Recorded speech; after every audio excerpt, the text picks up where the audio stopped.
সঁচা কথা কলে হয়তো বহুতরে লাগিব, বহুতে বেয়া পাব। কোনোবাই বেয়া পাই পাওক, কোনোবাই ভাল পাই পাওক, আমাৰ সেইলৈ একো আহে নাযায়।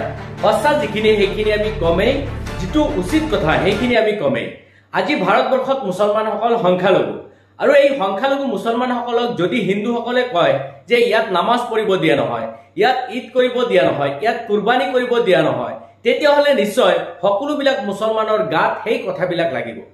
আৰু তেনেকৈ অপজিট দিশত যদি কোনোবা এজন হিন্দুক কোৱা হয় যে তেওঁলোকক পূজা কৰিব দিয়া নহ'ব, তেওঁলোকক মূৰ্তিবিলাক পানীত পেলাব দিয়া নহ'ব, তেওঁলোকৰ ধৰ্মীয় ৰীতি নীতিবিলাক সঠিকভাৱে পালন কৰিব নোৱাৰিব, তেতিয়াহ'লে নিশ্চয় আমাৰ যেনেকুৱা গাত লাগিছিল তেনেকুৱা গাত হিন্দুসকলৰো লাগিব। গতিকে এই কথাখিনি আমি অলপ বুজাৰ প্ৰয়োজন আছে, বুজাৰ চেষ্টা কৰিব লাগিব। আজি ভাৰতবৰ্ষত সংখ্যালঘু হৈও মুছলমানসকলে যদি ঈদ পালন কৰিব পাৰিছে, নামাজ পঢ়িব পাৰিছে, তেতিয়াহ'লে বাংলাদেশতো হিন্দুসকল সংখ্যালঘু হৈ তেওঁলোকৰ পূজা কৰিব পাৰিব লাগিব, তেওঁলোকে নিজৰ ধৰ্ম সঠিকভাৱে পালন কৰিব পৰা হ'ব লাগিব। ইছলাম প্ৰকৃততে এনেকুৱা এটা ধৰ্ম যি ধৰ্মত কোনো জাতিৰ ওপৰত, কোনো ধৰ্মীয় ব্যক্তিৰ ওপৰত আঘাত সানি কোনো কথা ক'ব নোৱাৰে। কিন্তু দেখা গৈছে বাংলাদেশত এছাম মুছলমানৰ ৰূপ লৈ তেওঁলোকে যুগ যুগ ধৰি চলি অহা সেই হিন্দু ধৰ্মৰ ওপৰত বৰ্তমান বেয়া বেয়া মন্তব্য কৰি আছে। আৰু তেওঁলোকে যদি এনেকুৱা মন্তব্যবিলাক কৰি থাকে, তেতিয়াহ'লে আমেৰিকাৰ নিচিনা ঠাইত মুছলমানবিলাক কেনেকৈ থাকিব পাৰিছে, চীনৰ নিচিনা ঠাইত কেনেকৈ মুছলমানবিলাক থাকিব পাৰিছে, ইংলেণ্ডৰ নিচিনা ঠাইত কেনেকৈ মুছলমানবিলাক থাকিব পাৰিছে। যদি আমি বাংলাদেশৰ নিচিনা মনোভাৱ ৰাখোঁ, তেতিয়াহ'লে ইংলেণ্ডত মুছলমান থাকিব নোৱাৰে, আমেৰিকাত মুছলমান থাকিব নোৱাৰে, ভাৰতবৰ্ষত মুছলমান থাকিব নোৱাৰে, চীনত মুছলমান থাকিব নোৱাৰে। কাৰণ আমেৰিকা, ইংলেণ্ড, ভাৰতবৰ্ষ, চীন এইবিলাকত মুছলমানসকল সংখ্যালঘু, মাত্ৰ কেইবা পাৰ্চেণ্টমান মুছলমান ইয়াতে বসবাস কৰি আছে। তাৰ পিছতো কিন্তু তেওঁলোকে তেওঁলোকৰ ৰীতি নীতি ইত্যাদি সঠিকভাৱে পালন কৰিবলৈ সক্ষম হৈছে। গতিকে আজি বাংলাদেশত যি পৰিৱেশৰ সৃষ্টি কৰিছে, সেই পৰিৱেশটো কেতিয়াও গ্ৰহণযোগ্য হ'ব নোৱাৰে। তেওঁলোকে ইছলামৰ নীতি আদৰ্শ অধ্যয়ন কৰাৰ প্ৰয়োজন আছে।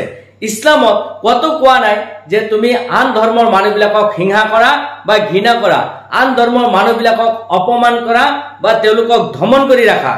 ইছলামৰ নীতি আদৰ্শ লক্ষ্য কৰি, ইছলামৰ নীতি আদৰ্শৰ ওপৰত ভিত্তি কৰি লাখ লাখ মানুহ ইছলাম ধৰ্ম গ্ৰহণ কৰে।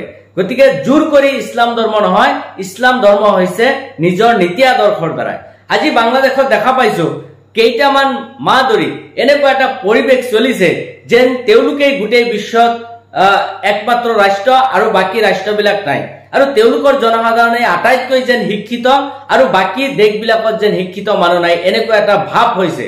আৰু তেওঁলোকৰ যি আচৰণ আজি দেখা পাইছো, আজি এজন ব্যক্তিক মৰিয়াই মৰিয়াই হত্যা কৰা আমি দেখা পাইছো, মানুহবিলাকক ঘৰৰ পৰা টানি আনি ৰাস্তাত মৰিয়াই মৰিয়াই হত্যা কৰা আমি দেখা পাইছো। গতিকে তেনেকুৱা অসভ্য আচৰণ কোনো ইছলামৰ ভিতৰত নাই, আজি যিখিনি বাংলাদেশত দেখুৱাই আছে।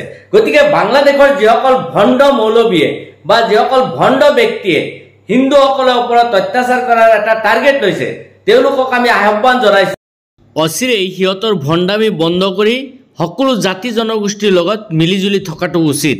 বাংলাদেশৰ এই মুছলমানবিলাকে ক'ত অধিকাৰ পাইছে যে তেওঁলোকে সেই সংখ্যালঘু মানুহখিনিক তেনেকৈ অত্যাচাৰিত কথাখিনি ক'ব, তেওঁলোকৰ পূজা বন্ধ কৰিব লাগে, তেওঁলোকৰ মূৰ্তি পানীত পেলাই দিব নালাগে, এনেকুৱা মন্তব্যখিনি কৰাৰ অধিকাৰ তেওঁলোকে ক'ত পাইছে? ইছলামৰ নীতি আদৰ্শত কি কৈছে? ভাতৃত্ববোধ বজাই ৰখাৰ কাৰণে বাৰে বাৰে নিৰ্দেশ দিছে। গতিকে আমি আশা কৰিছো যে তেওঁলোকে অচিৰেই এই ভণ্ডামি বন্ধ কৰিব লাগে, আৰু ভণ্ডামিখিনি যদি বন্ধ নকৰে, তেতিয়াহ'লে হয়তো মুছলমানৰ ওপৰত এটা সময়ত সকলো জাতিয়ে ঘৃণ কৰিব বা সকলো জাতিয়ে বেয়া পাব। গতিকে নিজৰ যেনেকুৱা লাগে আনৰো তেনেকুৱা লাগিব বুলি এই অনুশোচনাখিনি সকলোৰে থাকিব লাগে। আমি কেৱল নিজৰ বিষয়ে চিন্তা কৰিম, আনৰ বিষয়ে চিন্তা কৰিব নোৱাৰো, এনেকুৱা কথা কেতিয়াও হ'ব নোৱাৰে। আমাৰ প্ৰথম পৰিচয়টো হৈছে আমি মানুহ, আৰু মানুহ হিচাপত আমি এই পৃথিৱীত জীয়াই থাকিব বিচাৰো।